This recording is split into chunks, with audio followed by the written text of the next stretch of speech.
Assalamualaikum warahmatullahi wabarakatuh. Perkenalkan, nama saya Lina Indang Maulani dari kelas manajemen 20A. Dalam video kali ini saya akan membahas tentang return dan resiko aktiva tunggal. Apa itu return aktiva tunggal? Return adalah hasil yang diperoleh dari investasi saham yang kita lakukan dengan pembagian saham dalam bentuk persentase, di mana kita mengharapkan return dari investasi itu besar, sehingga sesuai dengan yang kita harapkan dari suatu investasi. Kemudian return dibagi menjadi beberapa golongan. Yang pertama ada return realization.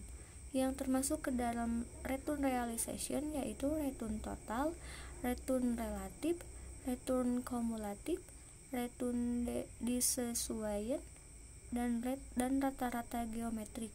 Berikutnya return expectation. Yang termasuk ke dalam return expectation yaitu berdasarkan nilai expectation masa depan, berdasarkan nilai-nilai return history, dan berdasarkan model return expectation. Yang pertama, total return. Total return merupakan keseluruhan dari suatu investasi dalam suatu periode tertentu. Terdiri dari capital gain atau loss dan yield. Di sini bisa kita lihat ada beberapa rumus, yaitu total return sama dengan VT dikurangi VT 1 plus DT per VT dikurangi 1. Kemudian yang kedua ada relative return. Relative return terkadang diperlukan untuk mengukur return dengan sedikit perbedaan dasar dibanding total return. Adapun relative return diperoleh dengan rumus, yaitu relative return sama dengan return total ditambah 1. Kemudian kumulatif return. Indeks kemakmuran kumulatif ini menunjukkan kemakmuran akhir yang diperoleh dalam suatu periode tertentu. Berbeda dengan total return yang mengukur total kemakmuran yang diperoleh pada waktu satu saja. Kumulatif return mengukur kemakmuran yang diperoleh sejak awal periode sampai akhir dipertahankannya investasi. Rumusnya IKK sama dengan KK0 dalam kurung 1 plus R1 dikali 1 plus R2 dan seterusnya. Keterangannya IKK yaitu indeks kemakmuran kumulatif mulai dari periode pertama sampai ke itu, maksudnya sampai terakhir ya, sampai si N-nya itu berapa. Kemudian KK0 artinya kekayaan awal, biasanya digunakan nilai Rp1, dan RN yaitu return periode ke T. Ke T itu waktu ya, mulai dari awal periode T itu sama dengan 1 sampai ke akhir periode. Berarti sampai ke akhir itu belum ditentukan, makanya kita tulis N di sini. Berikutnya return disesuaikan. Semua return yang telah dibahas sebelumnya mengukur jumlah satuan mata uang atau perubahan jumlahnya, tetapi tidak menyebutkan tentang kekuatan pembelian dari satuan mata uang tersebut.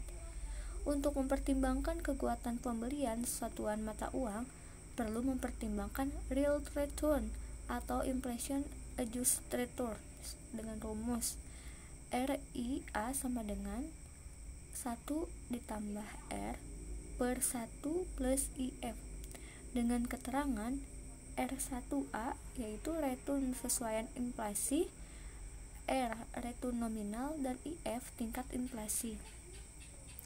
Selanjutnya return geometrik digunakan untuk menghitung rata-rata yang memperhatikan tingkat pertumbuhan kumulatif dari waktu ke waktu.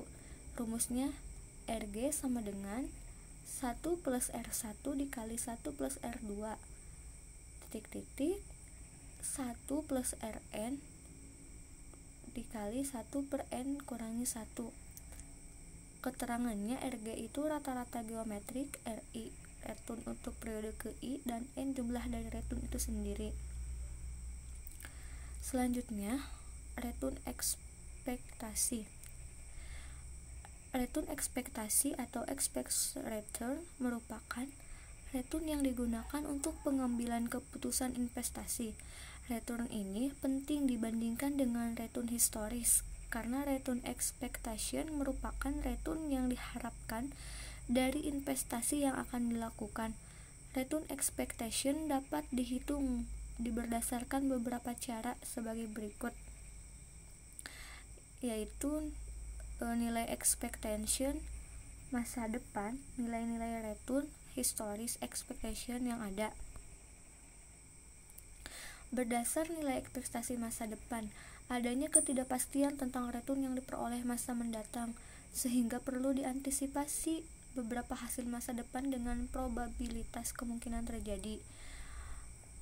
Adapun rumus return expectation atau ekspektasi diantaranya E dikali RI sama dengan sigma N J sama dengan 1 dikali RI J dikurangi PJ.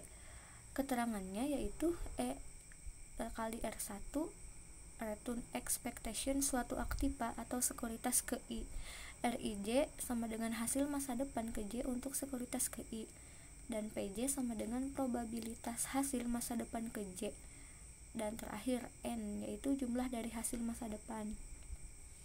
Selanjutnya, berdasar nilai historis, kenyataannya dalam menghitung hasil masa depan dan probabilitas merupakan hal yang tidak mudah dan bersifat subjektif. Akibat perkiraan yang subjektif ini, ketidakakuratan akan terjadi. Untuk mengantisipasi kelemahan nilai ekspektasi masa depan, yaitu tidak mudah diterapkan dan subjektif sehingga menjadi tidak akurat. Metode yang sering digunakan yaitu metode rata-rata atau mean.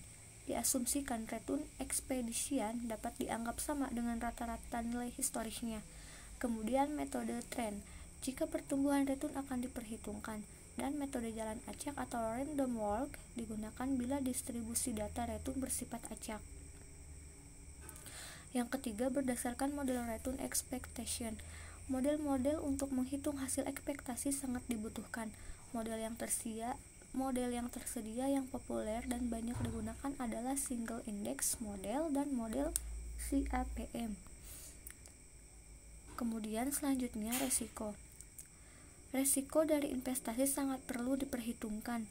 Resiko sering dihubungkan dengan penyimpangan atau deviasi dari outcome yang diterima dengan yang diekspektasi. Menghitung resiko menggunakan data probabilitas. Yang pertama, menghitung varian. Deviasi standar dapat yang digunakan untuk menghitung resiko. Rumusnya SDI sama dengan E kali RI min E kali RI kuadrat per 1/2. Kemudian penghitung variannya dapat dinyatakan juga dalam bentuk kuadrat dengan rumus sebagai berikut. var kali RI sama dengan E kali RI dikurangi E RI dalam kurung 1/2. Kedua, menghitung resiko menggunakan data historis. Resiko yang diukur dengan deviasi standar yang menggunakan data historis. Nilai ekspektasi yang digunakan di rumus deviasi standar dapat berupa nilai ekspektasi berdasarkan rata-rata historis atau tren atau random walk. Rumusnya yaitu SD sama dengan akar sigma NJ sama dengan 1 XI min E XI kuadrat per N min 1. Terima kasih. Cukup sekian video dari saya, kurang lebihnya mohon maaf. Wassalamualaikum warahmatullahi wabarakatuh.